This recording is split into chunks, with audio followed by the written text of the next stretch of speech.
सीधी सी बात है, प्रिपरेशन सिर्फ 12th के लिए मत करो। अगर तुम 11th और 12th पढ़ रहे हो तो 11th और 12th के साथ तुम न्यूमेरिकल भी लगाओ। ऐसे क्वेश्चंस करो कि जो तुमने अपने लेवल से ऊपर हो, तुम्हारे लेवल से ऊपर हो, उससे ऊपर ऊपर करो। ये नहीं कि 12th 11th तक तुम वो रहो कि उसके लेवल तक ही रहो। हमने सिर्फ 12th 11th करनी है, आगे फ्यूचर बहुत है, उसके लिए प्रिपरेशन करो। 11th 12th में साथ साथ में अच्छे अच्छे क्वेश्चन लगाओ, अच्छे अच्छे क्वेश्चन पढ़ो, जितने तुम अटैम्प्ट कर सकते हो करो। और ये बोर्ड लेवल, सिर्फ बोर्ड लेवल तो कुछ भी नहीं है। 12th के लिए तुम सिर्फ 12th के लिए पढ़ोगे, अच्छे मार्क्स आएंगे, कुछ नहीं मिलेगा तुमको इससे, 12th से कुछ नहीं मिलेगा।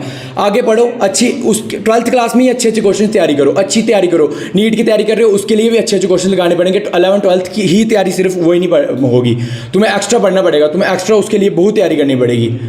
ऐसे ही तुम एग्ज़ाम क्लियर नहीं कर पाओगे। 11th 12th तो सिर्फ बेस है अपना। अगर 11th पढ़ लिया, 11th और 12th ही सबसे इंपॉर्टेंट जहाँ तक मुझे लगता है। 11th और 12th अगर तुमने अच्छे से पढ़ लिया, तुम्हारा आगे फ्यूचर बन सकता है। कोई भी होगा एग्ज़ाम, कोई नीट का एग्ज़ाम हो गया, BSc नर्सिंग, कोई भी एग्ज़ाम दोगे, 11th 12th कंपलसरी है उसमें, और उसके लिए तुम्हें तैयारी करनी पड़ेगी। 11th और 12th सिर्फ जेके बोर्ड इस पर नहीं अटकना है। CBSE के हर एक चीज़ खोल डालो, हर एक चीज़ पढ़ो बस। Thank you.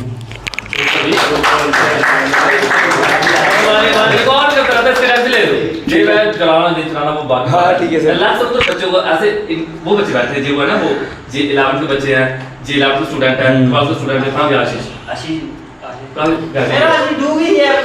हाँ वो बैठा पीछे।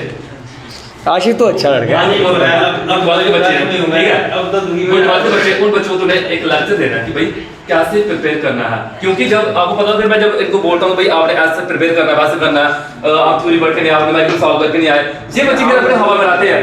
इनको एक बार ये गाइड करते हैं कि भाई जरूरी क्या चीज है, जब प्रिपरेशन लेवल क्या है, क्लास 11th में इन बच्चों ने पढ़ा हुआ है, 12th का क्या है। सुनो बड़े लाखों के समझाना, थोड़ा सुनना भाई ध्यान से। देखो 11th करते हैं ना हम, सबसे इंपॉर्टेंट जहाँ तक मुझे लगता है ना, 11th पढ़ लो अच्छे से। 10th, ये 9th 10th कुछ नहीं थी, 11th है ना, जब तुम 11th में आए, स्टार्टिंग से ही, शुरू से ही प्रिपरेशन शुरू कर दो। जब तुम चढ़े, अगर तुम कोई भी इंस्टीट्यूट कहीं भी पढ़ रहे हो, सर के पास पढ़ रहे हो, वहाँ पे भी अच्छे से प्रिपरेशन करो। जो सर बता रहे हैं, अगर न्यूमेरिकल एक दिन के जितने भी 5 देते हैं, 10 देते हैं न्यूमेरिकल, हर एक अटैम्प्ट करो, हर एक कुछ। अगर नहीं हो रहा है कोई भी नहीं, कोई बात नहीं, गूगल से देखो, अटैम्प्ट करो, ट्राई करो, कोशिश करो आगे करने की। अगर तुम नहीं कर पा रहे हो, सर से पूछो, बात करो सर से कि हम नहीं कर पा रहे हैं, ये क्वेश्चन नहीं हो रहा है, सर से बात करो, सर तुम्हें दे देंगे, आंसर दे देंगे। बस ये कि डरना नहीं है, करते रहो, कोशिश करते रहो अपनी। 11th कर ली, 11th में अच्छे मार्क्स नहीं भी है कोई बात नहीं, तुम बस प्रिपरेशन रखो अपनी, अच्छी प्रिपरेशन होगी तुम्हारी। 12th में तुम करोगे, 12th तुम्हारा 12th हो गया ना, बस अच्छे से करना है। लेकिन उसमें भी तुम्हें अगर सर बोल रहे हैं कि 5 न्यूमेरिकल दिन के करके आने, तो तुम 5 क्या, उससे 2 ज़्यादा करो, सर को पूछो। अगर नहीं आ रहा, सर को फिर पूछो कि सर ये 2 मैंने ज़्यादा करने की कोशिश की, नहीं कर पाया, उस लेवल की तैयारी करो बस। 11th की जैसे आपने सपोज करो 11th प्रिपेयर किया, फिर एग्ज़ाम दिया, फिर 12th का एग्ज़ाम दिया, एग्ज़ाम खत्म होते ही आपका BSc नर्सिंग का पेपर हो गया। हाँ सर। किसी 11th 12th में बोला कि BSc नर्सिंग पेपर आपका रिजल्ट के बाद पेपर हो जाएगा, आपको प्रिपरेशन मौका कब मिलेगा? 11th और 12th ने प्रिपेयर कराया आपको। वही तो अगर एक बच्चा 11th 12th में अपने आप को अच्छे लेवल पे प्रिपेयर कर लेता है, उसके बाद हो सकता है अगले ही मंथ उसका BSc नर्सिंग पेपर हो जाए, हो सकता है अगले ही मंथ उसका NDA पेपर हो जाए। अगर किसी बच्चे ने अगर 11th 12th अच्छे से, और भाई ध्यान से सुनना, तो फिर वीडियो बनाने से सिर्फ फोकस करना।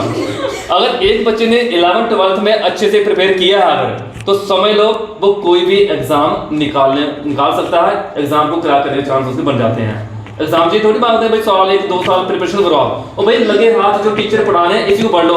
मैं कहता हूँ जिस बच्चे ने 10th 11th 12th, ये थोड़ी 10th में मुझे पता है बच्चों के कंसेप्ट क्लियर होते नहीं है, रटा फ्रेशन ज़्यादा चलता है। 11th में फिर बच्चों के थोड़े कंसेप्ट क्लियर होते हैं, 11th हो गई 12th हो गई, इसमें जितना पढ़ सकते हो उतना पढ़ो। मैं कहता हूँ साइंस के साथ साथ थोड़ा जीके पढ़ो, करंट अफेयर को जरूर पढ़ो।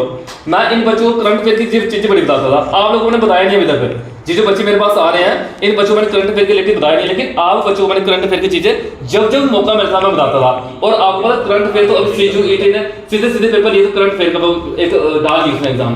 भाई हम क्या करेंगे, एक कंपनी वो क्वांट रखेंगे, उधर करंट अफेयर डालेंगे।